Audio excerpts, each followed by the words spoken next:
Monsieur le Président de l'Union africaine, Excellences, Excellencies, ladies and gentlemen, all protocol observed. President Mohamed Ould Ghazouani, thank you for your leadership in the outstanding exercise of your mandate. Presidente João Lourenço, parabéns e aguardo com expectativa a oportunidade de trabalhar consigo como novo Presidente da União Africana. I also want to give a very special expression of gratitude to the Chairperson of the African Union Commission, Moussa Faki, for his 8 years of strong and permanent commitment to multilateralism and impeccable cooperation with the United Nations. Cher Moussa,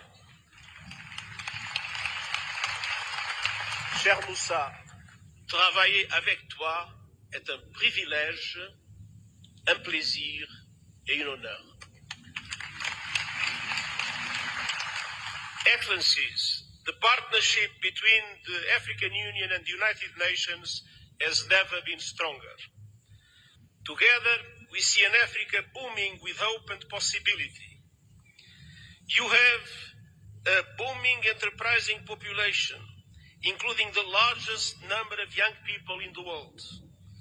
The African continental free trade is poised to turbocharge the region's economy, and calls to address the legacies of colonialism and slavery are growing louder, as reflected in your team this year, and as reflected in the leadership of so many passionate voices for the liberation of Africa, such as the great Dr. Sam Nujoma of Namibia, whose life we celebrate and whose loss we mourn.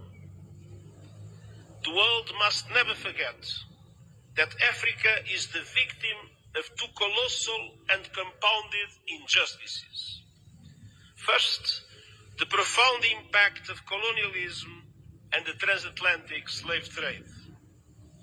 The roots stretch back centuries, and the bitter fruit continues to affect Africans and people of African descent to this day. Decolonization alone in itself was not a panacea.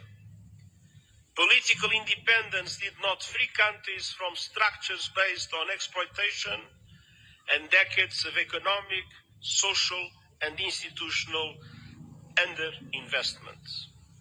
It is high time for reparatory justice frameworks to be put in place. Second, Africa was under colonial domination when today's multilateral system was created, and that injustice endures. Look no further than the United Nations Security Council. There is no excuse that Africa still lacks permanent representation in the 21st century. I will keep working with the African Union and all member states to ensure the representation Africa needs and the justice you deserve, including with 2 permanent members of the Security Council. And we will keep pressing together for an international financial architecture that is no longer outdated, dysfunctional, and unfair. Correcting age-old injustices is essential to address here and now challenges. And the good news is that we have many of the solutions we need. Last year, you helped drive that effort at the United Nations with the Pact for the Future. And I thank Africa for its support that was vital to approve the Pact. Our task now is to make those commitments a reality. South Africa's G20 chairmanship could not come at a better time. Let me point to 4 areas for action. First, we must push for peace, security, and alleviating appalling levels of human suffering. Sudan is being torn apart before our eyes and is now home to the world's largest displacement crisis and famine. As we near the holy months of Ramadan, it is time for an immediate cessation of hostilities. And the international community must come together to stop the flow of weapons and the bankrolling of bloodshed. In the Democratic Republic of the Congo, the Congolese people have been suffering yet again from a brutal cycle of violence. And the fighting that is raging in South Kivu as a result of the continuation of the M23 offensive threatens to push the entire region over the precipice. Regional escalation must be avoided at all costs. There is no military solution. The deadlock must end, the dialogue must begin, and the sovereignty and territorial integrity of the DRC must be respected.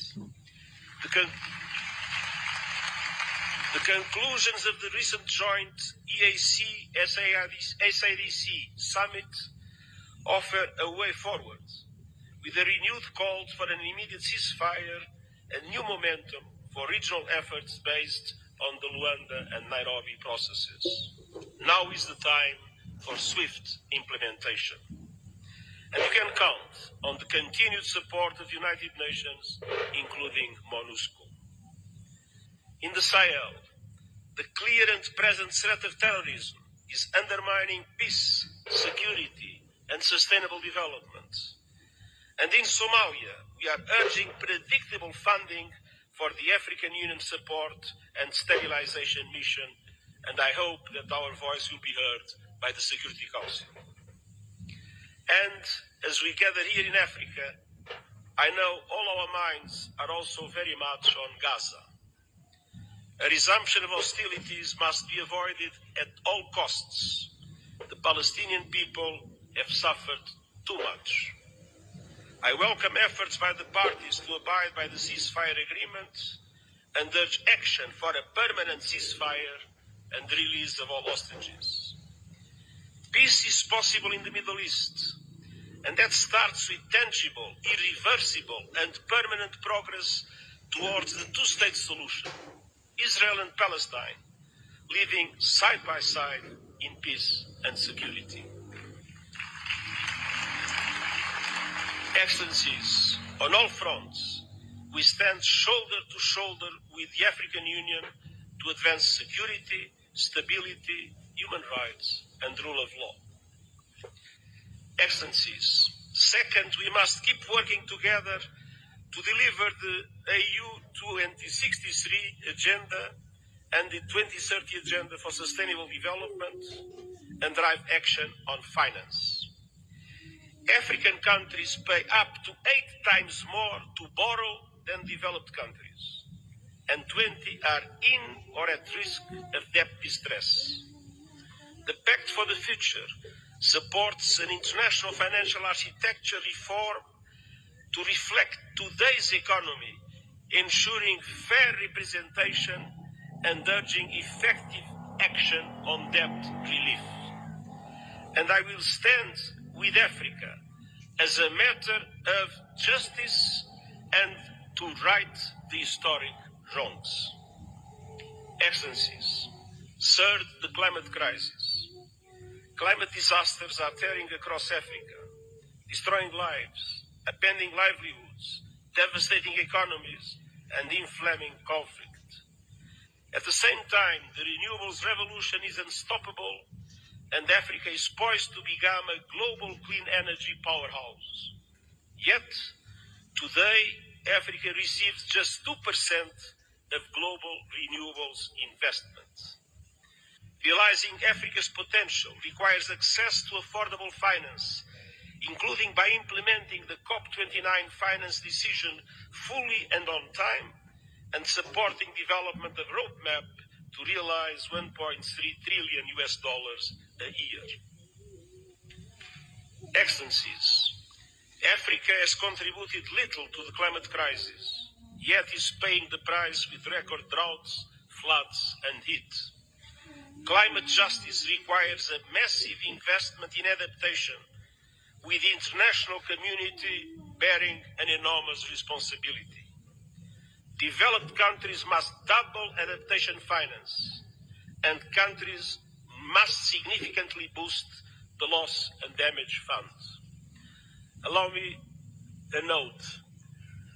When the Loss and Damage Fund was created, the pledging conference that took place has allowed for an amount that is equivalent at the highest contract for a basketball player in the United States. It is absolutely necessary to make the Loss and Damage Fund an effective instrument to support developing countries in adaptation. And we also need justice when it comes to your abundant critical minerals. Too often, your countries are plundered, bound to the bottom of value chains as others grow rich on your resources. The work of the United Nations Panel on Critical Energy Transition Minerals is designed to help embed justice, sustainability, and human rights across the value chain. Africa's minerals must benefit Africa's people.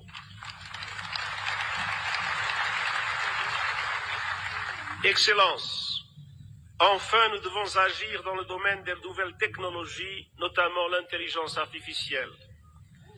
Près de 2/3 de la population africaine sont privés d'un accès fiable à l'Internet. Nous avons une responsabilité historique, faire en sorte que l'intelligence artificielle profite à l'humanité tout entière et pas seulement à quelques privilégiés, États et compagnie. Le pacte numérique mondial partage les ambitions du pacte numérique africain. Connectivité universelle, renforcement des capacités et une gouvernance responsable de l'intelligence artificielle. Je présenterai bientôt un rapport sur les modèles innovants de financement volontaire et les initiatives de renforcement des capacités afin d'aider les pays du Sud global à exploiter l'intelligence artificielle pour le bien commun. Ensemble, assurons-nous que les promesses seront tenues. Excellences, l'Union africaine et l'ONU sont unis et déterminés à rendre justice à votre continent sans laisser personne de côté. Nous disposons de bases solides pour aller de l'avant. Alors, ensemble, concrétisons ces engagements. Et permettez-moi de dire une dernière phrase dans ma langue maternelle. Digamos com uma só voz, viva África!